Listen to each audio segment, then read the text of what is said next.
বলছি সবাই বলছে নাকি এটাকে খুন করা হয়েছে বা লাশ এর মধ্যে কি বলবেন? খুন ওর শত্রু কেউ নেই। কে চিনতে পেরেছেন? নাম পরিচয় জানতে পেরেছেন? না এখন চিনতে পারে না। যখন দেখলেন দেহটিকে কি অবস্থায় দেখলেন?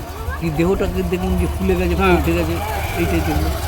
দেখি কি মনে হচ্ছে কতদিন ধরে ওইখানে পড়ে থাকতে পারে? যে পরিস্থিতির মানে দেহটা মানে কতদিন আগে জলে পড়েছিল বলে মনে হচ্ছে? যাচ্ছে অন্তত 7-8 দিন হবে, 10-12 দিন হবে, 10-12 দিন জলে পড়েছিল বলে মনে হয়? মানে পোকায় তো চামড়া তো গুলো খেয়েছে। পছন্দ ধরে হঠাৎই এইখানে দেহটা এলো কি করে বা তার কি কারণ? করে এলো আমরা কি করে যে কি করে এলো, কেমন ভাবে এলো? আরামবাগ থানার পুলিশ আসছিল। হ্যাঁ আরামবাগ থানার পুলিশ আসছিল। দেহটাকে নিয়ে গেল। আচ্ছা, আপনার নাম পরিচয়? আমার নাম হচ্ছে শেখ ওমর আলী, বসন্তপুর ওনার কি 17 নাম? নম্বর ওয়ার্ড। ওনার কি আরামবাগের বসন্তপুর সংলগ্ন আমতলা মোড় এলাকায় যে ড্রেন আছে সেই ড্রেনেতে এই মুহূর্তে একটি লাশ দেখতে পাওয়া গেছে। আর কি বলবেন, দেহটিকে কি অবস্থায় প্রথমে দেখলেন আপনারা? মানে কি অবস্থায় বলতে মানে চিনতে পারছি না, মানে কঙ্কালও হয়নি, মানে গায়ের চামড়া নেই, মুখ বাঁধা কিছু ছিল? বাঁধা ছিল, কি দিয়ে বাঁধা ছিল? মানে কোনো কাপড় কোনো কাপড় দিয়ে মুখটা বাঁধা ছিল। তাহলে তো পরিকল্পিত কি কোনো খুন মনে হচ্ছে? ওটা ওরকমই মনে হচ্ছে যে কেউ হয়তো মুখ বেঁধে ফেলে দিয়েছে। যে একটা বয়স্ক মানুষ 100 বছর বয়স হয়ে যাচ্ছে, যে জায়গাটা মানুষটা হাঁটা চলা করতে পারতো না, সেই জায়গায় কেন আসতো আর কেন বা এখানে কত বলতে পারি। আমাদের বাড়িওয়ালা যথেষ্ট সাহায্য কত করতো, বাড়িওয়ালাও খুঁজছে। আমরা বলছি একটা মানুষ 15 থেকে 16 দিন গায়ে খুঁজে পাচ্ছি না, কোথায় যাচ্ছে হয়তো সবাই ভালোবাসছে। কে গায়ে হয়েছে? ওই ক্ষতিপূরণ করে মানে সেটি বুড়োর বাড়ি কোথা? ওটা আমরা জানি না, আমরা জ্ঞান ধ্যান তো দেখছি ওখানে এই আমতলা মোড়েই থাকে। সেও ওই 15-16 দিন গায়ে হয়ে গেছে। আমার তো যতটা সম্ভব মনে হয় আমাদের দাদু, মানে আমরা আত্মীয় কেউ না, একসঙ্গে থাকতাম। এখনো পর্যন্ত যে ব্যক্তিটির পচা দেহ উদ্ধার হলো তার কোনো নাম পরিচয় এখনো পর্যন্ত জানতে পারা যায়নি। না, এবার কে হতে পারে সেটা এখন বুঝতে পারি না। আর এখন তো করোনাটা হয়ে যাচ্ছে, দেখাই যাক। আরামবাগ থানার প্রশাসনের পুলিশ এসেছিল, এসে ওরা স্ট্রেচারের মাধ্যমে নিয়ে গেল। লাশটা ছিল, লাশটার মুখ ধরা ছিল, আমরা বললাম যে আমরা লাশের মুখ দেখবো। হ্যাঁ, দেখছি লাশের মুখ খুলে গেছে, না মুখটা খুলে গেছে, এবার সেই কারণ আমরা শুনতে পাচ্ছি না।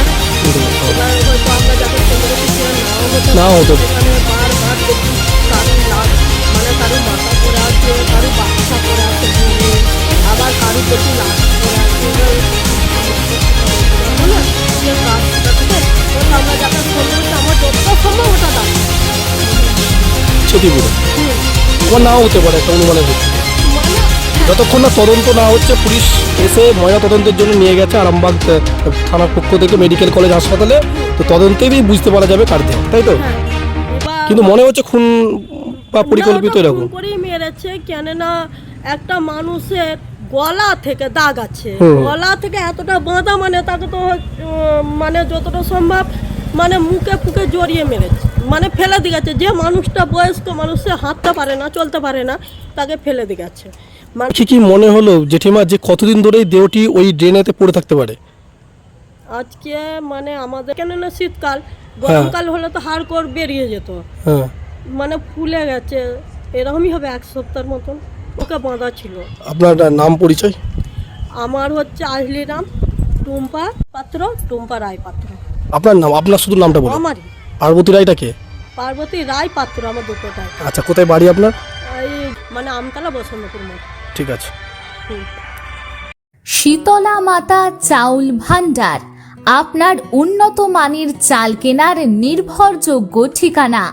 আমাদের এখানে পাওয়া যায় সমস্ত প্রকার হাস্কিং চাল, মিল চাল এবং বাসমতি চাল পাইকারি দামে। বিশেষভাবে উপলব্ধ শীতলা ভোগ মিনিকেট চাল, যা সুস্বাদু এবং গুণগত মানে সেরা। তাহলে আর দেরি কেন, আজই চলে আসুন শীতলা মাতা চাউল ভান্ডারে এবং আপনার পছন্দের চাল কিনুন সুলভ মূল্যে।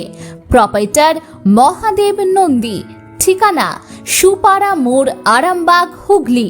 যোগাযোগ করুন 7001931254 অথবা 7797651498 নম্বরে। আপনার রান্নার জন্য উন্নত মানের চাল সবসময় শীতলা মাতা চাউল ভান্ডারে